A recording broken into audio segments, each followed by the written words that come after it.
Hi everyone, welcome to a new series of ukulele tutorials with me, Matt Stead. You can probably tell by the length of my hair I've been away for a little while.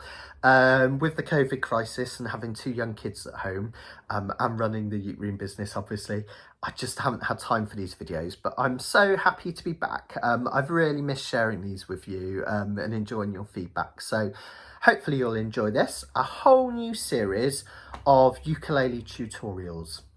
And this series, what we're going to be looking at is playing up the dusty end. So you've bought a ukulele, you've got all these frets, and you've paid for them, so we might as well use them, right? So we're going to explore how to play and explore the entire length of the ukulele fretboard and its range. In doing so, we're going to learn loads of techniques, things like chord melody playing. We're going to delve into jazz, blues, pop, all sorts of stuff. We're going to look at left-hand technique, right-hand technique, playing in thirds, playing chords in multiple different places, all sorts of stuff you're going to learn. So even if you've started to dabble a little bit in playing up and down the fretboard, I think there'll be little gold nuggets of information which you'll find useful in this course. I'm going to do a new video each week. This week's video is going to be an introduction into the whys and wherefores of why we're doing this. And I'd like to make it a bit more of a two-way street this time with my YouTube videos. So if you have any comments at all, or questions especially, regards anything that I'm teaching, just pop me a little message on YouTube and I'll do my best to reply as soon as possible. And likewise, if there's something that I haven't covered yet that you'd really like me to, leave a little comment and I'll do my best to cover it in one of the next videos that I'm doing. So let's have a look at some of the things that I'm going to cover during the course of this season's videos. So we're going to look at first of all, mastering your ukulele fretboard. So learning different chords and notes all over the place. So at its most basic, learning what each of the notes are on each of the strings and each of the frets as we go along. So for instance, if I said, what is this note here? You could tell me it's a B flat, the same as this note here. And I'll teach you some really simple scale shapes that will help you learn that. So for example, F, G, A, B flat, there it is. So we're gonna, by the end of even the first few videos really, you'll be able to name notes all along this ukulele fretboard. And the reason why you want to do that, I'll get into in a little while. I'm going to go over all the whys, what's the point of all this stuff in a minute. Okay, but that's one of the first things that we're gonna learn. We're gonna learn scales all over the fretboard. So as well as scales down here, we might play major scales up here, which will allow you to explore the ukulele fretboard using its full length.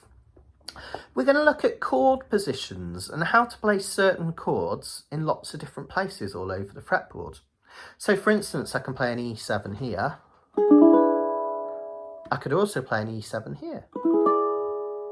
And I could also play an E7 here. So I'm going to teach you 2 or 3 different ways, sometimes more, to play one chord. And again, I'll explain why in a little while. There's loads of good reasons for learning to play the same chord in lots of different places. We're going to do a little bit of chord melody style, which is where you play chords and melodies at the same time. Okay, so we're going to dabble into a little bit of that. We're going to look at harmonisation, all sorts of interesting theory stuff. Occasionally I might refer you back to some of my ukulele theory videos, which I did in another playlist. So I'll kind of mention where those are as we go along. We'll also look at a little bit of soloing as well, you know, that kind of, whoops.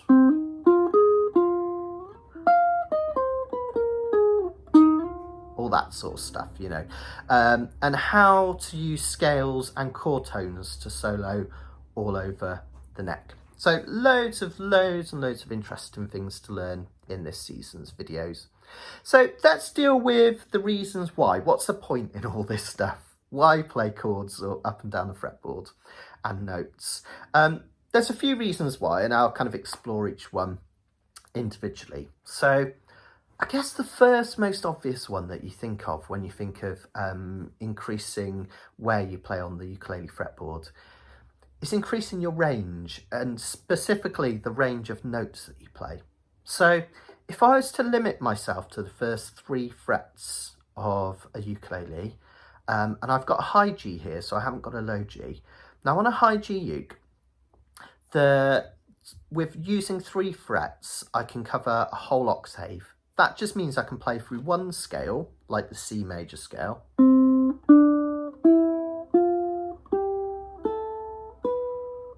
from the lowest note to the highest note. C, D, E, F, G, A, B, C. And we call that one octave. Now, if I allow myself to continue up the fretboard, and I'm just going to use the A string for now, I can play a whole other octave, a higher pitch octave of C major.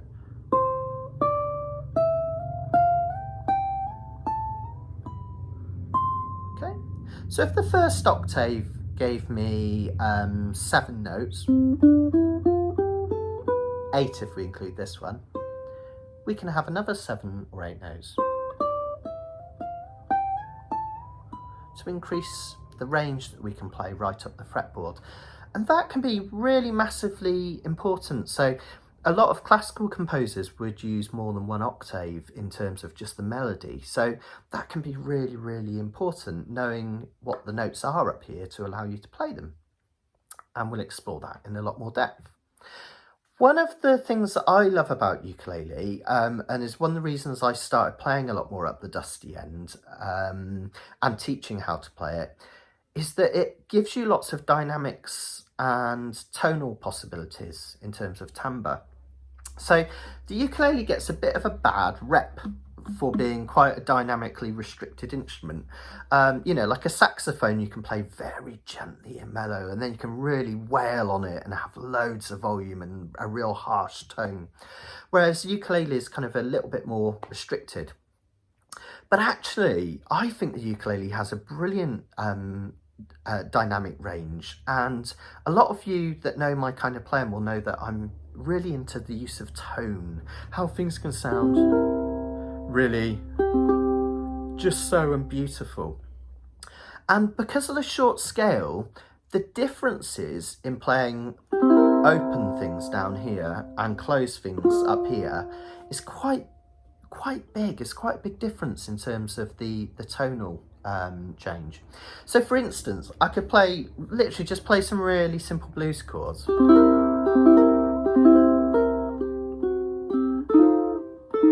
Notice how mellow that's sounding.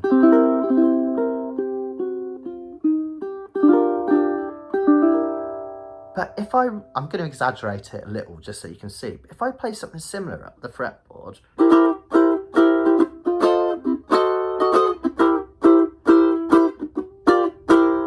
did you hear the difference in tone was massive, right? So it can really, really help add kind of dynamics and tonal possibilities into your playing. And you can use that in a few ways. One of them is if you've got a song which has multiple verses or lots of repeats in, it can be a bit boring, can't it? If it's just you playing the same chords down here all the time. So you can kind of play one verse down here, one verse up here, and for the listener it's much more enjoyable, and for you it stops you getting bored as well, which is quite nice. So just for example, everyone knows it, 5'2" Eyes of Blue. It's like a rite of passage on ukulele, isn't it? I'll go into chords and things in a much later video, but this is just for an example. I could play one course of 5'2" down here.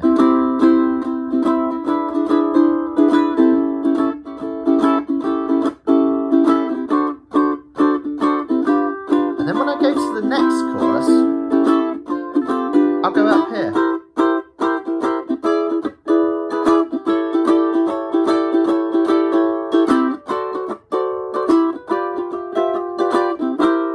So it creates a bit more drama. You've got one verse here, and it's just more interesting for the listener. So that's one way that you can use it, which I think is really useful. Another thing is if you're playing with another ukulele player. Now, good old C7 chord down here, right? If you're playing with a few people or just one other and they're strumming down here. Now, if you just start strumming the same way as them down here on your ukulele, especially if it's roughly the same size, it's going to sound really similar, and it's almost pointless, isn't it? Two people doing that. But if you have one person playing a C7 there and one person playing a C7 up here,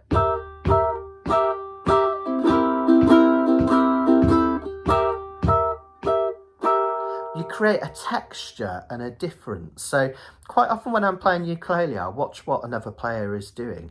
And if they're playing chords here, I'll try and play chords up here. And if they're playing chords up here, I'll try and play chords down here. And you create a nice texture and a bit of variety.